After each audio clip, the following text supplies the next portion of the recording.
Selamat pagi, selamat siang, selamat sore, dan selamat malam.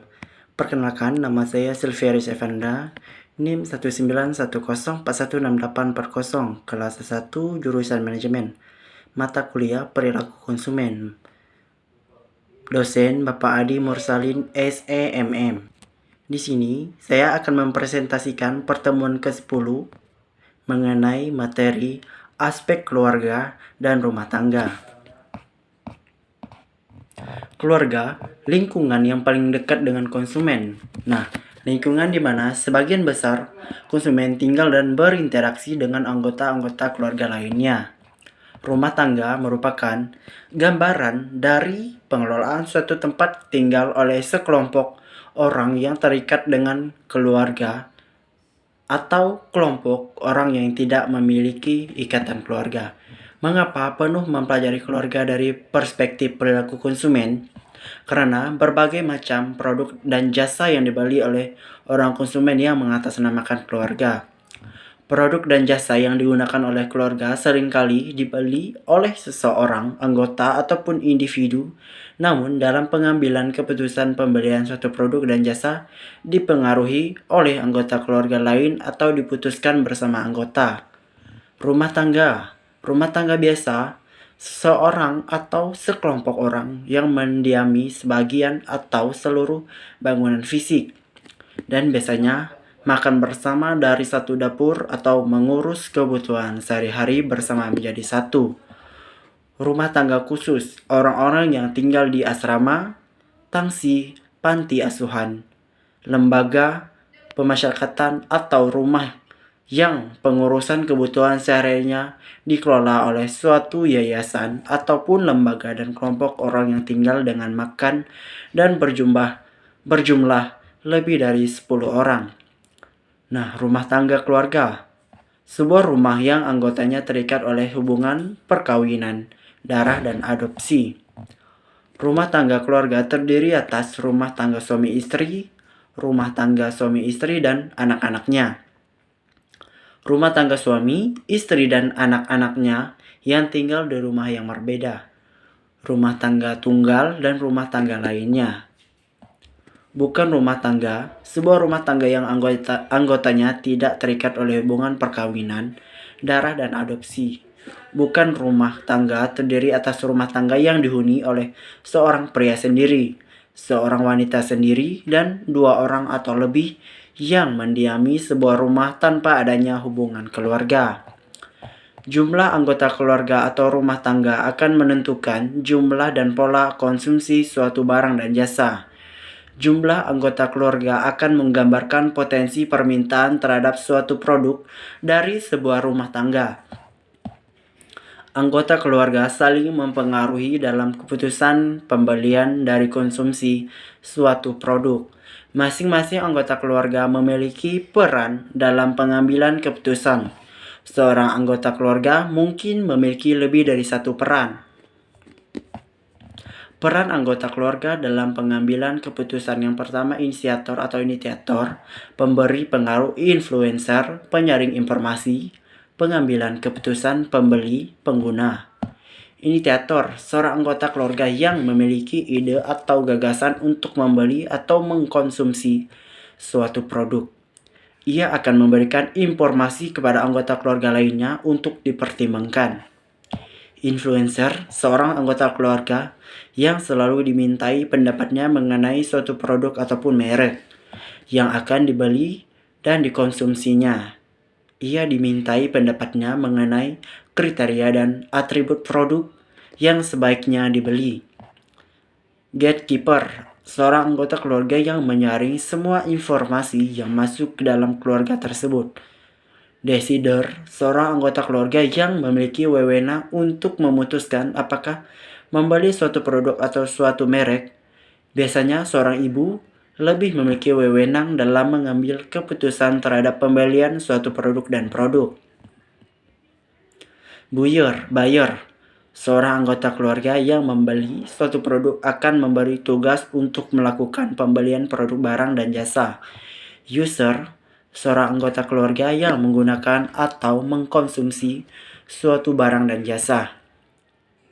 Sebuah produk yang akan dikonsumsi oleh semua anggota keluarga biasanya akan dibeli dengan jumlah yang banyak, namun akan ada produk yang dibeli dalam jumlah yang sedikit. Inisiator, seorang anggota keluarga yang memiliki ide atau gagasan atau membeli ataupun mengkonsumsi suatu produk. Pemberi pengaruh, seorang anggota keluarga yang selalu diminta pendapatnya mengenai suatu produk atau merek yang akan dibeli dan dikonsumsi. Selanjutnya, penyaring informasi atau gatekeeper. Seorang anggota keluarga yang menyaring semua informasi yang masuk ke dalam keluarga tersebut. Pengambil keputusan atau decider, seorang anggota keluarga yang memiliki wewenang untuk memutuskan apakah membeli suatu produk atau suatu merek. Pembeli, seorang anggota keluarga yang membeli suatu produk atau yang diberi tugas untuk melakukan pembelian produk. Selanjutnya, pengguna, seorang anggota keluarga yang menggunakan atau mengkonsumsi suatu produk atau jasa. Model pengambilan keputusan produksi oleh sebuah keluarga dalam pengambilan keputusan. Istri dominan dalam pengambilan keputusan. Istri dominan dalam pengambilan keputusan. Keputusan autonomi, keputusan bersama. Istri dominan dalam mengambil keputusan yaitu istri memiliki kewenangan untuk memutuskan produk dan merek apa yang dibeli untuk dirinya sendiri dan anggota keluarganya. Suami dominan dalam mengambil keputusan adalah suami memiliki kewenangan untuk memutuskan produk dan merek apa yang dibeli untuk dirinya sendiri dan untuk anggota keluarganya. Keputusan dilakukan oleh istri atau suami yang bisa dilakukan tanpa bergantung dari salah satunya. Si suami dapat memutuskan pembelian produk tanpa harus bertanya kepada istrinya dan begitu juga sebaliknya. Selanjutnya, keputusan bersama. Keputusan untuk membeli produk dan jasa dilakukan secara bersama-sama antara suami dan istri. Keputusan untuk membeli produk barang dan jasa yang berharga mahal biasanya dilakukan bersama. Undang-Undang Nomor 10 Tahun 1992 tentang Perkembangan Kependudukan dan Pembangunan Keluarga Sejahtera memberikan landasan bagi keluarga dalam menjalankan fungsi. Yang pertama, fungsi keagamaan. Kedua, fungsi sosial budaya. Ketiga, fungsi cinta kasih. Keempat, fungsi melindungi. Kelima, fungsi sosialisasi dan pendidikan. Keenam, fungsi reproduksi. Ketujuh, fungsi ekonomi. Kedelapan, fungsi pembinaan lingkungan. Berikut penjelasannya. Fungsi keagamaan mendorong dan mengembangkan anggotanya agar kehidupan keluarga menjadi wahana persemaian nilai-nilai luhur budaya bangsa untuk menjadi insan-insan agamis yang penuh iman dan takwa kepada Tuhan Yang Maha Esa. Selanjutnya, fungsi sosial dan budaya memberikan kesempatan kepada keluarga dan seluruh anggotanya untuk mengembangkan kekayaan budaya bangsa yang beraneka-ragaman dalam suatu kesatuan. Selanjutnya, fungsi cinta kasih memberikan landasan yang kokoh terhadap hubungan antara anak dengan anak, suami dengan istri, orang tua dengan anaknya, dan serta hubungannya kekerabatan antar generasi sehingga keluarga menjadi wadah utama bersemainnya kehidupan yang penuh cinta kasih lahir dan batin. Selanjutnya, fungsi melindungi. Melindungi seluruh anggota keluarganya sehingga seluruh anggota keluarganya mendapatkan rasa aman dan nyaman. Selanjutnya, fungsi sosialisasi dan pendidikan. Memberikan pesan kepada keluarga untuk mendidik keturunan agar dapat melakukan penyesuaian dengan kehidupan di masa depan dalam bentuk keterampilan, keahlian, dan pengetahuan. Selanjutnya, fungsi reproduksi. Melanjutkan keturunan yang direncanakan dapat menunjang terciptanya kesejahteraan manusia. Selanjutnya, fungsi ekonomi. Keluarga menyediakan kebutuhan fisik yang mencukupi dan memadai bagi semua anggota keluarga dalam bentuk makanan, minuman, pakaian, rumah, dan pemeliharaan bagi seluruh anggota keluarganya. Selanjutnya, fungsi pembinaan lingkungan.